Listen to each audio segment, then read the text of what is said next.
Let's get to our top story of the day for the markets. The reason why we're seeing some green on the screen, and that is the May Consumer Price Index. Inflation cut in half from the peak level, but prices are still up 4% from where they were a year ago, very far from the Fed's 2% target. So what does this mean for the Fed's decision on rates tomorrow? Joining us now, we want to bring in Tiffany Wilding, PIMCO Managing Director and Economist. Tiffany, it's good to see you here. So inflation, the lowest reading that we've seen in just over 2 years. Is this enough for the Fed to pause tomorrow?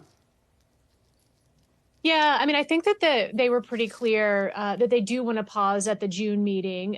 Fed Chair Powell, as well as the Vice Chair to be Philip Jefferson, I think both sent pretty strong signals that they do just want to pause at the June meeting. You know, and obviously the inflation report today was probably a sigh of relief for them.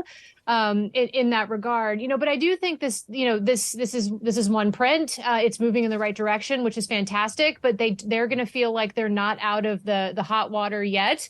So they're going to want to see a string of prints and have more confidence that inflation is going back to 2% for them to fully take additional rate hikes off the table.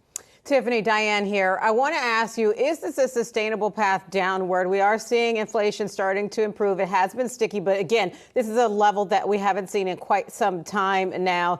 So is this kind of a glass half full or glass half empty way we should be looking at this? And what about core CPI?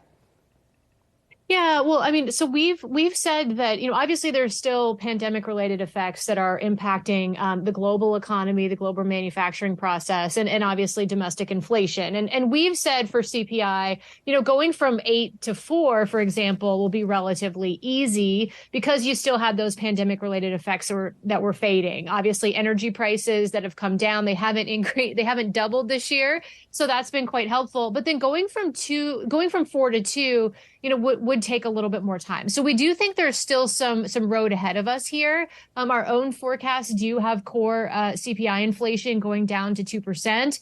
And then it is kind of remaining stickier, and the Fed maybe not really hitting their target even next year. You know, but I do think that the moderation that we've seen and that we will continue to see over this year probably will be enough to eventually get them to pause.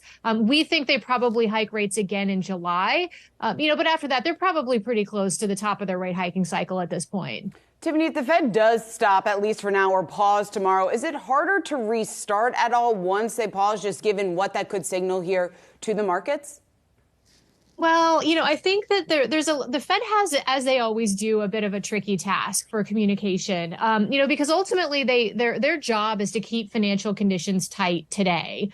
And doing that will help bring down inflation in the future, right? So they basically need the markets to continue to price in some probability of future rate hikes. They need to convince the markets that the next move is just likely to be up as down in order to keep financial conditions tight today. So I think they will continue to try to emphasize that in their communication. I think one way that Chair Powell could do that at the press conference is he could say, you know, we didn't hike interest rates today at our June meeting.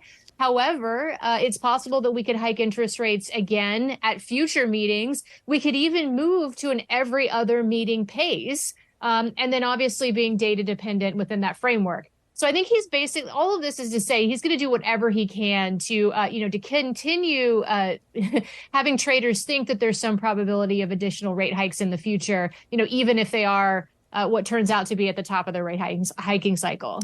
And then, Tiffany, in terms of the cycle, so obviously the expectation is for that pause tomorrow. If there are extended rate hikes down the line, how many more do you see and how long do we stay there?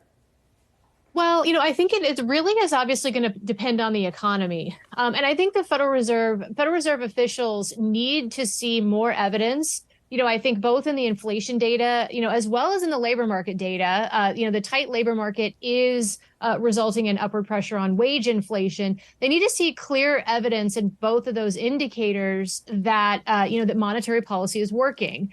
And so, you know, I think one of the problems with this is obviously those indicators are lagging indicators. So, you know, I think they probably will continue to have this bias to continue to hike interest rates while we're seeing a strong labor market, and relatively persistent inflation. You know, but they've done a lot so far. Monetary policy is restrictive.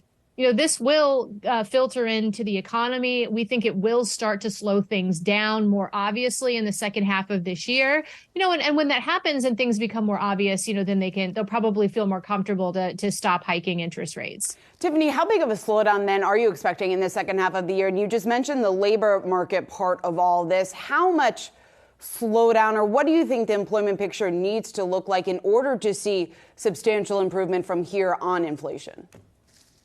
Yeah, well, so just in terms of the labor market, we think that the so-called SOM rule is actually quite a helpful little rule of thumb here. So the SOM rule basically suggests that when the labor market, the unemployment rate increases by about 50 basis points, historically, the U.S. has been in recession.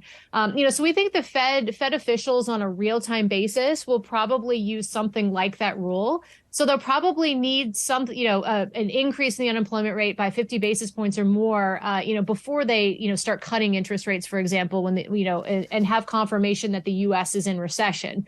Now, we do think ultimately that recession risks are high here, and we think the U.S. could slip down into a mild recession, by the end of this year or starting early next. And that's just because historically, when you've seen central bank hiking cycles like this, that have had the magnitude and the speed that we've seen, usually you do get an economy that's going into recession, kind of around 2 to 2.5 years after the start of that hiking cycle. So that, this time around ends up being kind of around the turn of this year. Of course, things could be longer this time. They could be shorter, but I think it's reasonable to think, given everything that the Fed has done, that we will slip down into a small recession, and you will see the unemployment rate rising as a result of this. But Tiffany, you are starting to hear other analysts, et cetera, kind of pushing back the view for a recession this year. And I got to ask you, what if employment remains tight? I mean, this labor market has been a tight labor market, as you mentioned, as many other analysts and economists that we've talked to. What if this is just the new normal?